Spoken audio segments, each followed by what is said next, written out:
And that is what they want to keep from us, so that we will serve the control system, because they got no chance when we realize that's who we are. You know, people talk about the human mind as if it's like the arbiter of human awareness and perception. It isn't. This is why it's so important to get across, and for people to realize what the nature of this reality is that we're experiencing. This is quite provably, when you look at the science, it's obvious. We live in a virtual reality universe. It's like a three-dimensional holographic version of the internet. If you go on the internet in Australia or South Africa or South America or Los Angeles, you're all accessing the same collective reality through the computer. Well, we, in our prime state, are consciousness, not form, but awareness. And this awareness experiences this tiny frequency range we call this world, just a tiny frequency range called visible light, through a interface called body-mind. If I want to go on the internet, I can't just go on the internet. I have to have a conduit to go on the internet, a computer. And even then, I don't go on the internet. The computer does. I observe the internet through the computer. This is what consciousness, awareness, the real eternal self that these religious teachings talk about, etc., and non-religious teachings too, talk about. This eternal self. Some people call it soul, whatever you want to call it. And if you hold that awareness to that higher level of self, you're in this world, if you like, physically and experiencing it, but your point of observation is outside of this manipulated reality. And through the lens of body-mind, you can see things that the body-mind in this world and of it cannot see. And the more the system, when you study it, from cradle to grave, be it education, media, all these things, they're all, even religion to a large extent, is designed to pull our focus of attention into body-mind. It's the same. A very good analogy is you're on the internet, and suddenly the computer takes control of what you think of the internet, where you go on the internet, and the decisions you make. And the more entrapped you are in mind-body perception, i.e. the five senses, and look at society, it's all about pulling us into the five senses. Look at this, listen to this, taste this, feel this, all trying to hold us in the five senses. The more entrapped you are, the longer it takes, the more powerful the transformation has to be for you to wake up, open your mind, and go to higher levels of your awareness.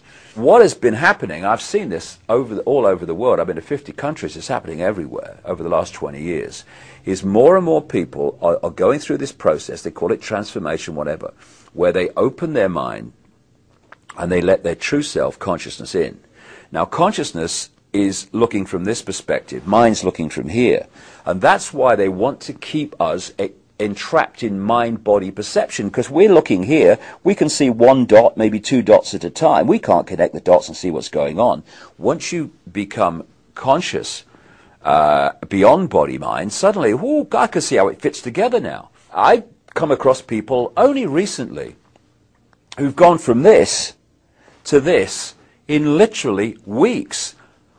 Why couldn't I see it before? They say it's so obvious, because you were there before and now you're there. That's why it's obvious.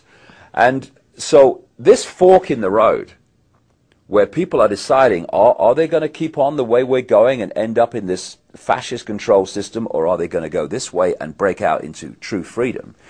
In many ways, fundamentally, not in many ways, this fork on the road, in the road is, are you going to stay in mind and think you are Fred Jones, born in Pittsburgh in 1942, that's who you are? Or are you going to open your mind to who you really are, which is consciousness, infinite, eternal consciousness, having an experience as that man born in 1942, whatever I said. And that's the difference. Once you realize that our name, our job, our experience is just that, an experience, and we are consciousness, that change of point of perception, point of observation of this world transforms everything. You go from this to this, And you can see what the control system doesn't want us to see, and that's why the control system is absolutely structured to hold us in that state. The power of human consciousness is demonstrable by the fact that despite all the things that are thrown at us, the cradle-to-grave programming, vast numbers and an exponential curve of numbers are now waking up from it. And it's this awakening that is going to bring this control system down. Not tomorrow, not next year, not the year after, not in 2012 like so many people kind of talk about, but I reckon about 2016 this awakening will have reached the point where the tipping point comes and this control system comes down, because the control system is absolutely founded completely in terms of its existence on humanity being there and not there. And they may seem confident and arrogant, and it may seem like that, and it will seem that for a few years, but it's coming down, and it's coming down because humans are waking up. And this appears to be what's going on in the world, but actually it's just a stage show that manipulates human perception so that we accept things happening which increase all the time the control of this system over the mass of humanity.